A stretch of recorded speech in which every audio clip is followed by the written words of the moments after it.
කඳුකර නිම්නයේ සෙනෙහස.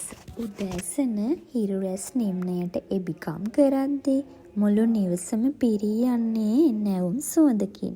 කුස්සියේ ලිප මත රත්වෙන තඹ කේතලයේ හුමාලයත්, පෝරණුවේ පිලිස්සෙන උණුසුම් බනිස් ගෙඩියේ සුවඳත් ඒ මුළු නිවසටම ගෙන එන්නේ උණුසුම් බවක්. ජනේලයෙන් පෙනෙන මල් පඳුර සහ මැටි බඳුන්වල අසුරන ලද වල් මල් කළඹවල් ඒ සුන්දරත්වය වැඩි කළා.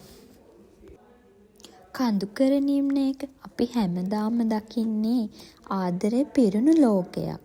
මේ තමයි අම්මා. කඳුකර නිම්නේ සෙනෙහස පිරුණු කැදැල්ලේ වෙසෙන ඇය තමන්ගේ දෑතින්ම තමන්ගේ දුවට ලස්සන ගවුමක් ගොතනවා. ඒක නිකම්මම ගවුමක් නෙමෙයි. ඒක තමන්ගේ ආදරය සෙනෙහස එක්ක කැටි වුණු ගවුමක්. ඒ අතර ඇය බලා සිටියේ තැනිතලාවේ සෙල්ලම් කරන තම දරු පැටවුන් දෙස මහත් ආදරයෙන්. බලන්නකෝ මේක මගේ දෙයට ලස්සනද කියලා. ඇය ගොතා අවසන් කළ ගවුම තම දරුවන් දෙදෙනාට පෙන්නුවා. අම්මේ බලන්නකෝ ඒකේ ලස්සන. අම්මා බංකුවේ වාඩි වෙලා ඒ ලස්සන ගවුම පෙන්වද්දී පුංචි පුතා හරිම ආශාවෙන් ඒ ගවුම දිහා බැලුවා. තමන්ගේ අම්මා මොනතරම් දක්ෂද? අම්මා දෙස බැලුවේ ඔහු ආඩම්බරයෙන්. දියණිය තමන්ට ලැබෙන්න යන ඒ ලස්සන ගවුම දෙස බලා සිටියේ හීන දකින දැසකින්. අම්මා ඒ ගවුමේ හැම නූල් පොටක්ම ගොතා අවසන් කර ඇත්තේ අම්මාගේ අපරිමිත ආදරයත් එක්කයි. දියණිය සිතුවා.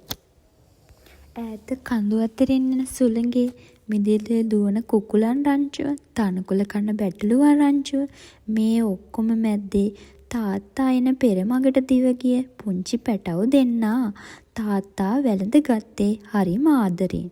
සතුට කියන්නේ කොයිතරම් සරල දෙයක්ද ඔහුට සිතුණා. ඔවුන්ගේ සිනහව මුළු කඳුකර නිම්නයම එළිය කළා. පවුලේ හැමෝම එකතු වෙලා හවස තේ බොන වෙලාව. මේසේ උඩ දුම් දාන තේ කෝප්පයයි අම්මා අලුතින් දර පෝරණුවේ හදපු බනිස් සුවඳයි මැද්දේ පවුලේ එකිනෙකාට ඇති බැඳීම කොතරම් අපූර්වද. මේ සරල ජීවිතේ කොතරම් සුන්දරද. හිරු බසින සැඳෑවේ පවුලේ සතුට වැඩි වුණා. තාත්තේ මේ කතාව කියලා දෙන්නකෝ. පුංචි පුතා නිවස දෙසට දිව ගොස් රැගෙන ආවේ අම්මා අලුතින් රැගෙන ආ කතන්දර පොතක්. තාත්තා පුංචි පුතාවත් දුවවත් ළඟටගෙන කඳු අතරින් හමායන සුළඟට කන් දීගෙන කතා පොතේ තිබුණ අපූර්ව කතාවක් කියන්නට පටන් ගත්තා. පුංචි පුතා උකුලට වීගෙන ඒ කතාවට වශී වෙලා වගේ අසා සිටියා. අම්මත් ඔවුන්ට මඳක් ඈතින් සිටගෙන ඒ ආදරණීය මොහොත දෙස බලා සිටිය සතුටින්.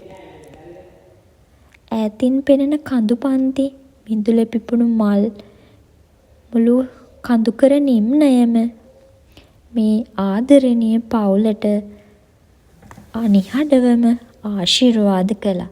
ඇත්තටම සතුට කියන්නේ මිල මුදල් නෙවෙයි. මෙන්න මේ වගේ පුංචි ආදරණීය මොහොතවල් වලට.